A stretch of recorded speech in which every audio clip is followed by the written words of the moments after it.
presentation is over osteoporosis.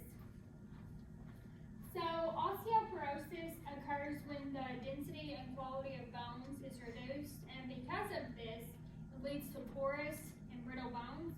And porous bones just means there's like basically pockets of air, just hollow spaces in the bones, and because of that, it increases your risk of fractures. Also, this disease is progressive, and sometimes it's silent, typically until it gets severe and you start fracturing your bones and stuff like that. A lot of people don't even know they have it until they end up getting a fractured bone. Okay, some of the etiology and pathophysiology. So, the etiology or cause is because there's a difference between the bone tissue production and absorption, and that's why the bones are weak and brittle. Some of the causes can be from low estrogen, corticosteroids, lack of exercise, and calcium. Also, if you have a family history of osteoporosis, then you're more likely to get the disease.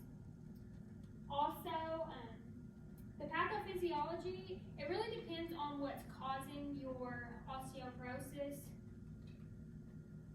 The pathophysiology depends on that because there's so many different causes, but basically it's just where the osteoblast function is affected, and the osteoblasts are the factor that builds the bones. So that is affected, therefore you have weak and brittle bones. Okay, so with the patient presentation, most of the times, like Gracie said, there's no symptoms in the early stages until they have like a major fracture, and most of the time it's in one of their vertebrae. They'll have a lot of back pain, and the back pain is mostly from the fracture that occurs. They'll have height loss, so they start out being 6 foot tall, slowly, go down to 5'5" or something. That's a big indicator. They'll have a stooped posture, maybe a curvature of the neck, kind of like shown in that picture. And because of the porous and brittle bones, they'll have, their bones will break a lot easier. Some of the treatment and medication, the treatment cannot reverse it, but it can help with the symptoms and help manage. It can be managed through diet and exercise.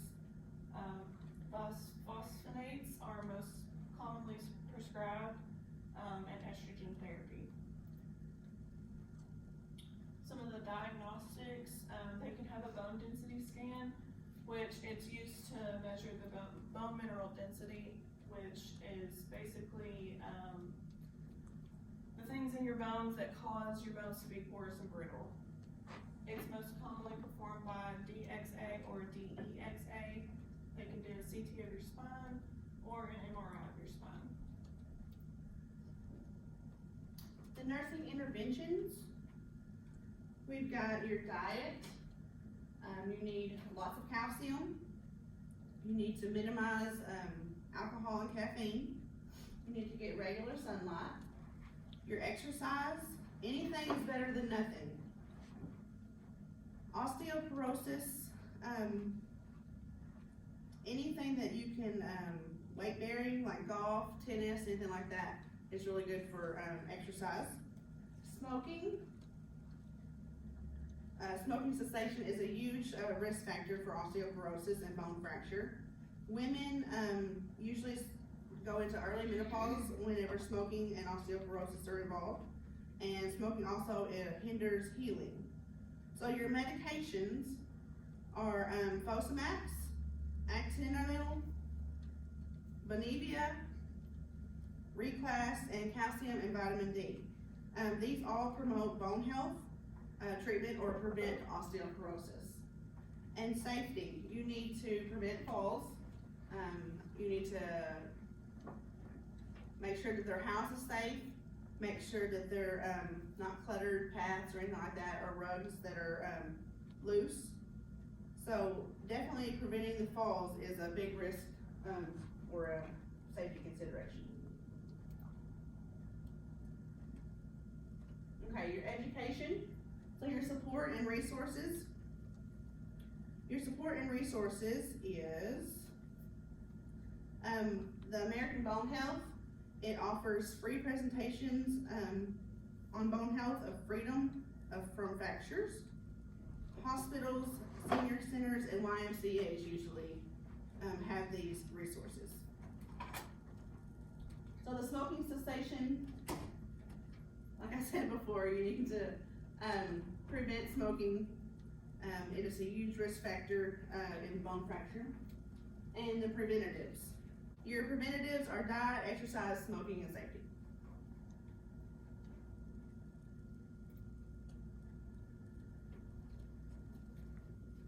Okay, so long-term goals and prognosis, it kind of breaks down into 3 categories I have here. So the first is the fracture risks. That's one of the biggest things with osteoporosis and looking at long-term goals to prevent from and keeping the prognosis well.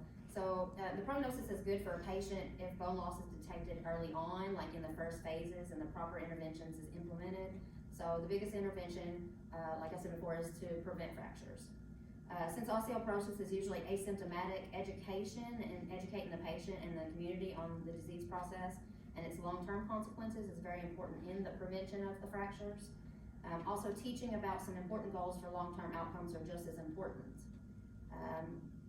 Paired with education, with the use of anti-osteoporotic medications that increase bone mineral density and rehabilitation modifications that helps to reduce the falls, i.e. reducing fractures.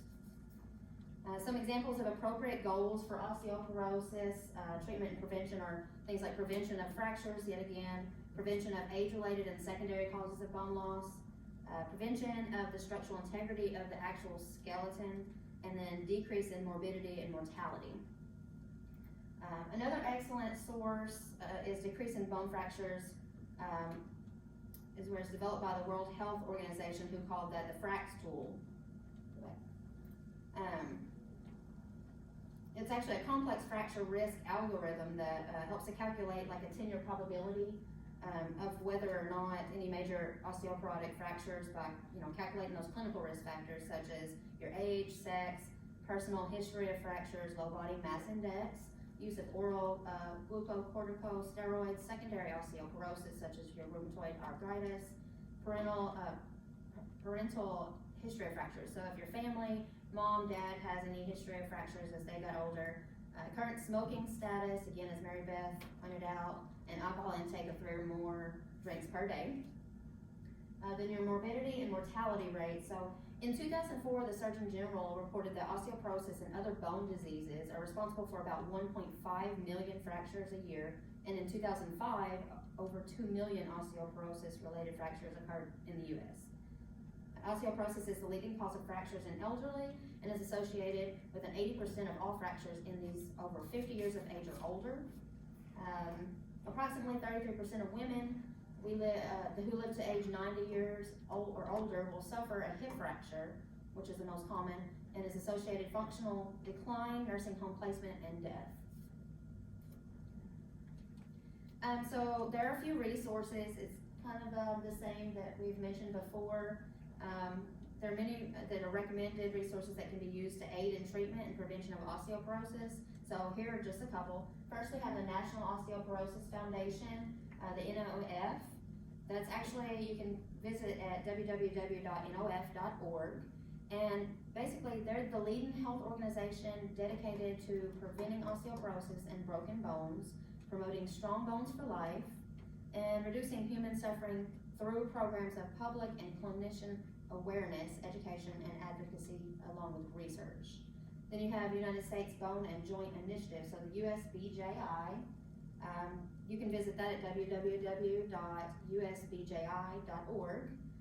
And they're the U.S. National Action Network of Global Bone and Joint Decade, a multidisciplinary initiative. And it's actually targeting the care of people with musculoskeletal conditions.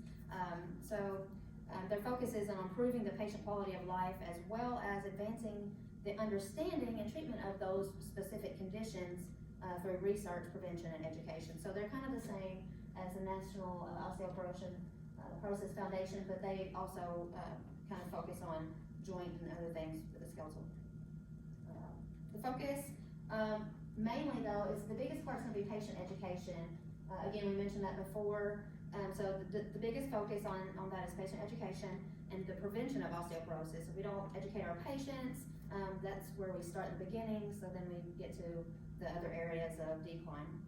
Prevention has two different components, so we have behavior modifications and pharmacologic interventions. Some of the most important aspects in prevention measurements include eating a healthy diet. We want to have adequate intake in our diet of calcium and vitamin D. We want regular exercise. We want to avoid smoking altogether if possible. If not, we definitely want to see a decline in that smoking or cessation, and the use of alcohol within moderation. So under 3 glasses a day is best. Just to quit altogether would probably be the best in a patient with osteoporosis. And our pharmacologic uses may also include Fosamax, Actonel, Boniva, and Reclast.